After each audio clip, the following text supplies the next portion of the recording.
Bonjour, vous écoutez dans le carnet d'une wedding planner, le podcast des futurs mariés.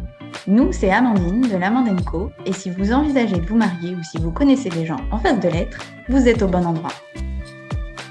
À l'intérieur de ce podcast, on vous donnera nos conseils pour organiser au mieux votre mariage.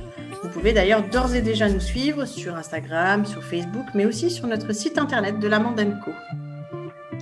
À notre micro, nous recevrons aussi les professionnels du mariage qui vous parleront de leur métier, de leur fonctionnement, pour que vous appréhendiez l'organisation de votre mariage sans stress et dans la bonne humeur. Aujourd'hui, avec ce deuxième épisode, on va taper un peu fort, si on peut dire.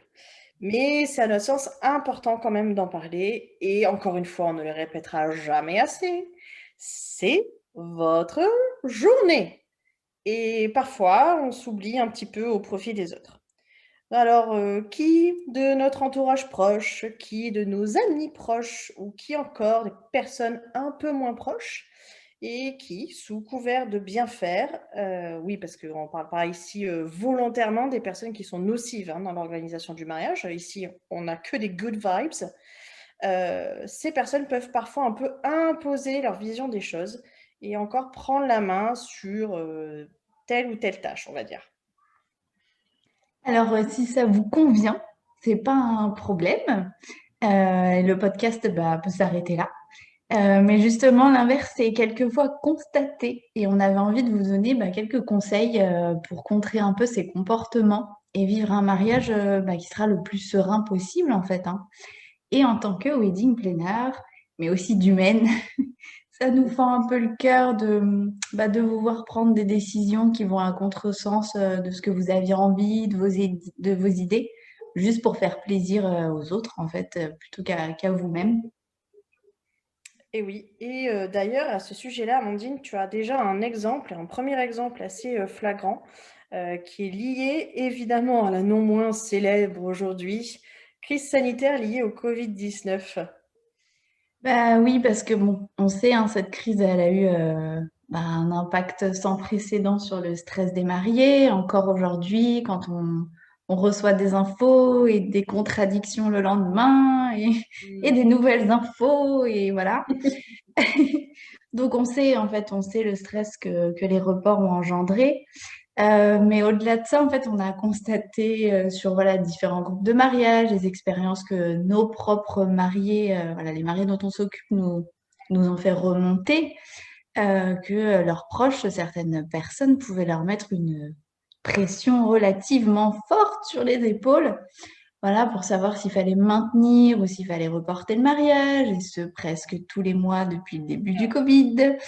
C'est Ou ça. insister sur le fait, mais vous êtes sûr qu'il faut le maintenir, vous voulez pas Oh là là, l'annuler tout simplement, c'est ou ça. carrément de demander de réduire le nombre d'invités, comme ça, pour avoir un lieu plus facilement, ou surtout en fait, et surtout moi je l'ai vu dans le mariage de destination pour la Sicile où on leur demandait de reprogrammer une date super vite pour les billets d'avion, pour que les invités Ah oui. programment leurs congés. Enfin, Mm. tu vois, c'est voilà quoi. Alors on sait, oui, il faut s'organiser, etc. Mais c'est pas toujours facile de reprogrammer une date qui plus est à l'étranger. Donc un Ouais, peu de c'est ce qui revient patience, quoi. très souvent. Justement, Mais la ouais, nouvelle date, c'est pour la nouvelle date. Quand est-ce que vous avez une nouvelle date? c'est Ouais. ça. Et je crois que le pire, Ouais. c'est les blagues un peu douteuses de mais c'est peut-être un signe, t'es sûr que tu Oh veux te là là. marier? Alors Ouais, non, ce n'est je pas crois un que signe. Arrêtez avec ça. On a parlé de bienveillance, hein. Donc c'est ça. vraiment, C'est une pandémie mondiale, les gars. voilà, ça n'a aucun rapport. Ce n'est pas ciblé sur le couple en question ou les couples en question. C'est On ça. arrête. Non, non, mais c'est pour ça qu'on est là aussi aujourd'hui et qu'on voulait en parler pour essayer de dédramatiser tout ça et que vous preniez du recul sur toutes ces réflexions. C'est Mmh. surtout, voilà, les gens, ils transfèrent un peu leur peur, quoi. Donc, voilà. Ouais, et plein d'autres choses. Et effectivement, l'idée est un peu de vous aider justement à prendre de la hauteur, de voir les choses un peu différemment, mais aussi et surtout, parce que c'est vraiment notre rôle au quotidien, de vous apporter un peu des conseils. Et le premier comme ça qui nous vient, c'est un peu tout bête, hein, mais de rappeler un peu cette notion un petit peu légale, j'ai envie de dire, de se dire que c'est pas nous, mariés, qui ne voulons pas reprogrammer une date, c'est qu'accessoirement, les lieux, comme un peu tous les prestataires, sont aussi régis par les annonces gouvernementales. Donc, en fait, ils n'en savent pas plus que nous. Ils suivent l'actualité au fil de l'eau comme nous. Donc, si nous, on a des infos, ils en ont aussi. Donc, on ne pourra pas finalement aller plus vite. On ne peut pas demander des infos plus que ce que l'on a déjà auprès des différents prestataires. Et accessoirement, hein, le but quand même de tout ça, c'est pas de se marier pour se marier absolument, c'est aussi quand même l'important de pouvoir protéger quand même le plus d'invités en ne mettant quand même personne en danger.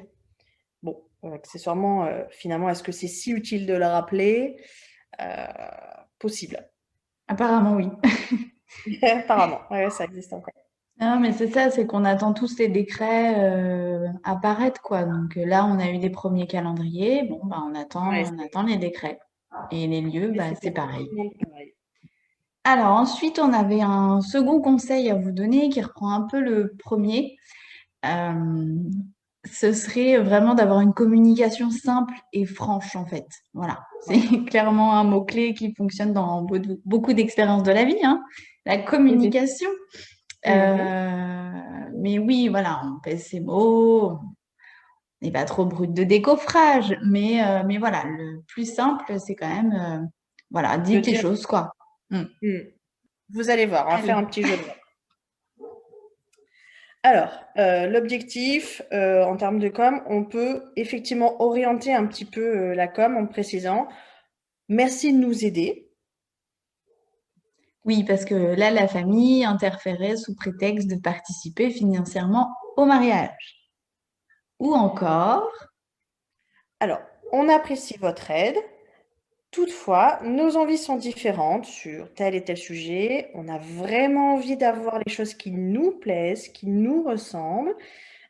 C'est pas forcément les choses qui seront à votre goût, que vous allez aimer. Mais s'il vous plaît, c'est notre mariage. On vous demande de respecter nos choix, nos envies, nos goûts, parce que c'est comme ça qu'on aimerait faire les choses. Bordel! Alors, il n'est pas utile forcément de terminer comme ça, hein, mais c'est l'objectif d'être hyper simple, hyper franc. Merci de nous aider, on apprécie ce que vous faites, mais on a juste vraiment envie de faire comme on fait. Et on a envie de faire comme on aime surtout. ah oui, Ça, c'est quand même le plus important, quoi. c'est facile, entre guillemets, à faire. Je pense qu'on peut se permettre de faire ça avec un peu les gens proches, et c'est fait aussi pour ça, entre guillemets, hein. Mais voilà, on se dit que c'est quand même un conseil à donner parce qu'on n'y pense peut-être pas forcément, et c'est intéressant de pouvoir se le redire, quoi. Et vous osez peut-être pas aussi, Bah ouais. mais c'est le moment. Après tout, voilà, le mariage, c'est aussi une étape. Vous vous affirmez, etc. Donc, bah, c'est le moment de dire les choses et de mettre les choses à plat quand ça va pas, hein. Bah ouais. Alors, un troisième conseil qui va un peu à contresens de notre rôle, hein. Se dire pas une Ouais, balle dans le pied, mais non. non, non. Mais c'est un bon compromis de confier voilà, certaines tâches à vos proches. Ou, voilà, tout en fixant des limites où vous leur donnez voilà, telle couleur, telle matière, le budget qu'il ne faut pas dépasser. Vous leur faites une liste, vous pouvez leur créer un tableau Pinterest, par exemple, ou que vous leur partagez. Et voilà, comme ça, vous les impliquez en fait dans l'organisation du mariage tout en leur déléguant juste bah, ce que soit vous n'avez pas envie de faire ou ce que vous pensez que ça pourra leur plaire. Pas que comme ça, ils vous ficheront la paix, mais ils se sentiront un peu investis. Mm. Vous pouvez aussi les inviter pour la dégustation du traiteur ou du gâteau. Comme ça, ils participent un peu, ils donnent votre avis, même si c'est vous qui tranchez et qui donnerez la décision finale. Mais voilà, ça permet en fait d'impliquer un peu tout ce petit monde et qui se sentent un peu intégrés, investis dans l'organisation malgré tout. Mm. Oui, et puis l'appel du ventre généralement fonctionne plutôt bien. Ça aide bien, et puis vous n'êtes pas obligé de tout prendre non plus, mais c'est intéressant quand même de se dire, bon, bah, il y a telle et telle tâche que vraiment je peux me permettre de déléguer.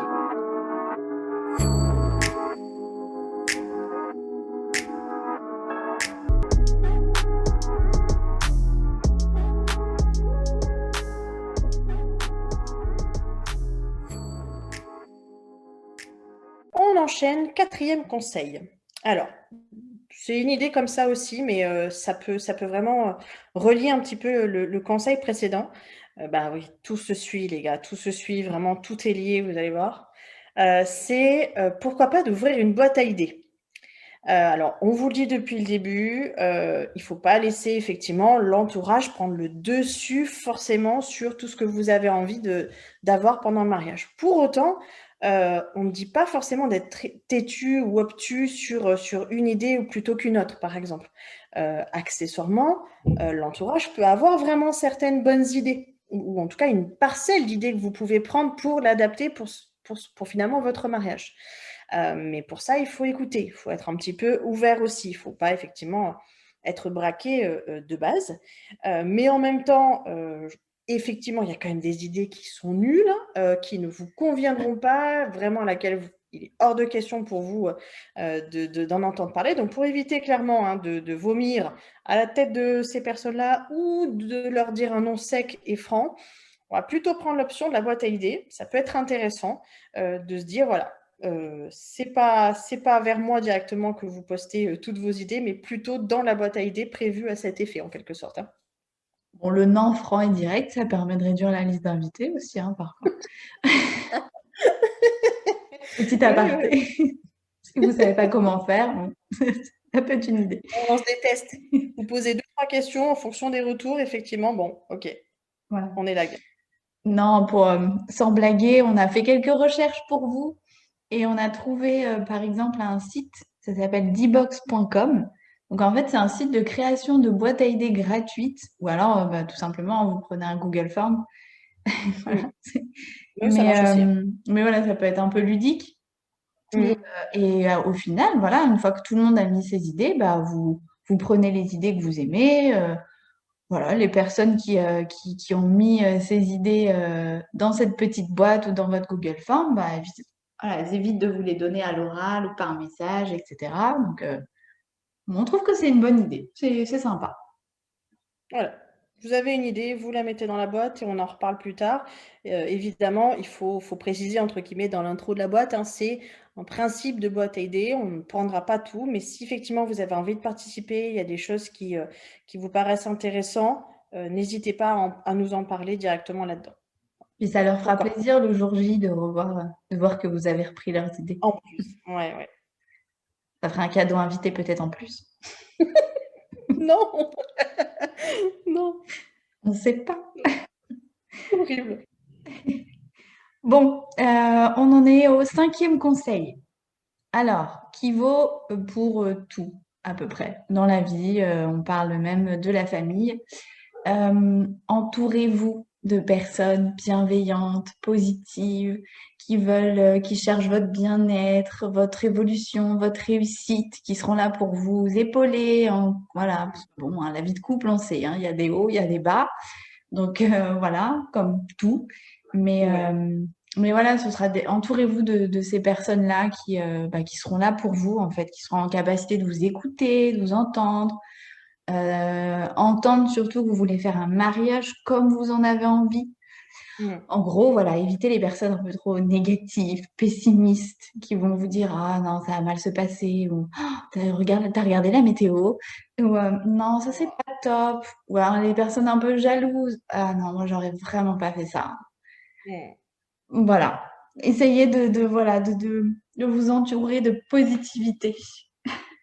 Ouais, il y a encore, on a aussi d'autres personnes qui essaient vraiment de vous remettre, entre guillemets, un peu en question. Alors, on parle pas forcément là de la bonne remise en question, hein, mais de vous demander si vraiment vous êtes vraiment sûr de vouloir faire les choses comme ça, de dénigrer un petit peu vos idées. Donc, on oublie tout ça, ou alors vous écoutez, vous vous laissez sortir l'info de l'autre oreille.